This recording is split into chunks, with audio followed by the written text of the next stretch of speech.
3 Japanese YouTubers have been arrested and sentenced to jail, all over a very familiar word to all of us, which is copyright. Now, I find this fascinating because this story isn't quite what it seems. However, it is a fantastic example of the really hard line that Japan takes when it comes to copyright. And the following comes from Sora News 24. Early this year, we reported on the arrest of 3 people for posting 10-minute videos on YouTube that gave the full synopsis of movies in subtitles or narration over clips or still images from the film. Known as fast movies in Japan, these videos are not uncommon, but on the 16th of November, all 3 were found guilty of copyright infringement for posting them, making this the first conviction of its kind in the country. First being pretty important because this kind of thing sets a precedent. And just to break down exactly what these guys were doing, they were essentially abridging movies, dumping all of the plot and story elements into a condensed 10-minute or so chunk using exclusively clips and screenshots from the film. And that's very different from, say, the recent Totally Not Mark situation where he was reviewing and critiquing rather than abridging. And I'll be perfectly honest, as much as the concept of jail time for copyright violations on YouTube kind of freaks me out, I do think that these guys were well and truly in the wrong. Because even if we're taking the concept of fair use into account, that is based on 4 criteria. The first is whether you're using the copyright material for profit or not, and in the case of fast movies, that's a big ding yes. The second is the nature of the work. Is it transformative? That's the word that often gets thrown around. And this one is a super gray area with fast movies, because I think at a very academic level, you could argue that it is transformative because it does become a completely different experience as opposed to seeing the whole film. But that also becomes a much deeper discussion about the nature of art and experiencing art and blah, blah, blah, blah, blah. It doesn't matter because that's never what any kind of legality is concerned with. Now, the third factor is the amount of material being used in the video. And this is what I think Totally Not Mark got really heavily hammered for, because his videos were pretty much exclusively 100% anime clips and screenshots. And even if the audio was all of his original work, that is still 50% of his very long videos using copyright content. And that's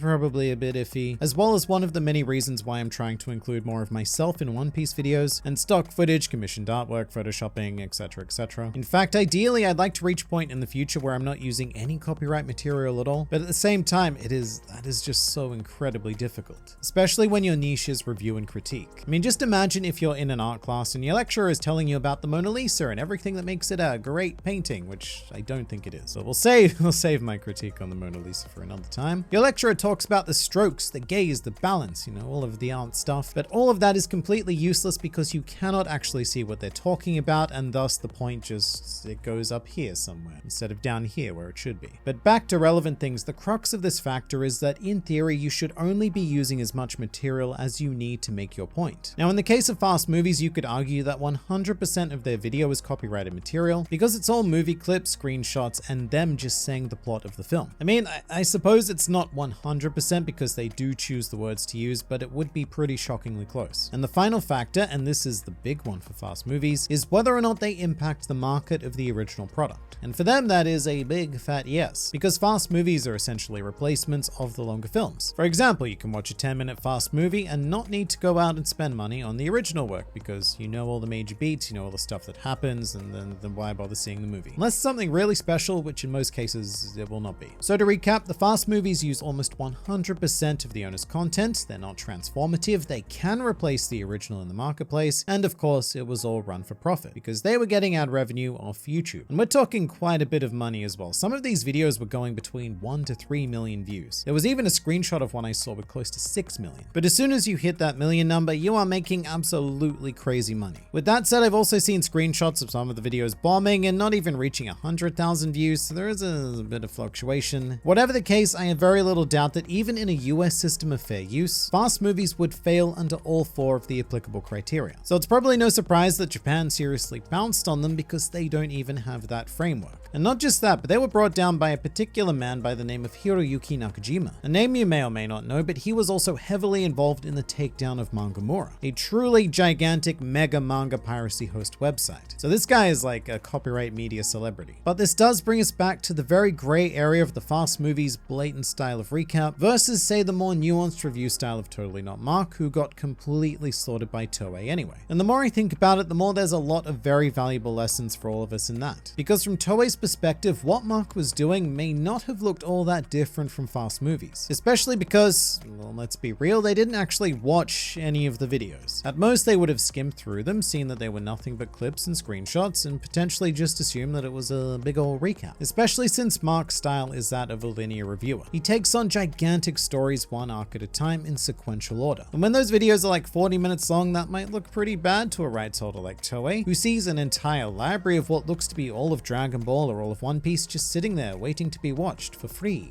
Should they have done their due diligence regardless? Yes, of course, but I guess appearances really do matter. And I would encourage any content creators out there who operate in the review or even just general discussion of media properties, I would encourage you to get very comfortable being on camera and only use what material you need to make a point. Now, as for Fast Movies, their story doesn't actually have the worst ending in the world for the owners and the operators of the channel because according to this article, the sentences were all suspended. However, the penalties for breaking probation are especially high for copyright infringement, which averages at about 300,000 yen, which is about $2,600 it says here, and that's a fine for a first-time offense. So thankfully, it doesn't sound like any of them are actually going to jail unless they break that probation. In addition to this, though, I read in a separate article that the highest fine issued was around $18,000, whereas the other two got around $4,000 and $2,000 respectively, which is a lot of money, but probably next to nothing compared to what the channel made when it was operating. So no jail, a slap on the wrist with money, and a healthy profit sitting in your bank account. Definitely not the worst ending in the world for these guys. Although I suppose the criminal record is going to make things very difficult for them in life going forward. But here's a question I have for you. What do you think of this punishment? I'm not entirely sure how to feel about it myself because even though I'm obviously not the biggest fan of Japanese copyright law, I think that these guys definitely flew a bit too close to the line, if not over it. And I get the value of fast movies from a consumer perspective.